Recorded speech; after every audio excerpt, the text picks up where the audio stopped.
করে খেজুর গাছে উঠেছে, কিন্তু গাছ থেকে নামার সময় আর নামতে পারছিল না। তখন লোকটিকে বাঁচানোর জন্য গ্রামের সবাই এসে গাছের নিচে ভিড় করলো, কিন্তু কারো মাথায় কোনো বুদ্ধি আসছে না লোকটিকে কি করে গাছ থেকে নামানো যায়। সেই গ্রামে একজন বুদ্ধিমান লোক ছিল, সে কূপের মধ্যে পড়ে যাওয়া ব্যক্তিদেরকে উদ্ধারের কাজ করত। সেই বুদ্ধিমান লোক সেখানে এসে একটি রশি খেজুর গাছের মাথায় ছুঁড়ে মারলেন এবং খেজুর গাছের আগায় বসে থাকা সেই লোকটিকে রশিটি ধরে মাথায় বেঁধে ফেলতে বললেন, আর রশির অপর প্রান্তে কয়েকজন লোককে ধরতে বললেন।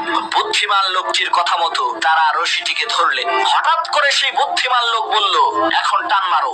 লোকেরা রশি ধরে টান দিল, সাথে সাথে সেই খেজুর গাছে থাকা লোকটি মাটিতে পড়ে মারা গেল। তখন গ্রামের লোকেরা বলল, আপনি এটা কেমন কাজ করলেন, লোকটা মরে গেল। তখন সেই বুদ্ধিমান লোক বলল, ভাই এটা লোকটার কিসমতের দোষ, আমার কোনো দোষ নাই। এই একই টেকনিক খাটাইয়া অনেক মানুষকে আমি কুয়া থেকে বের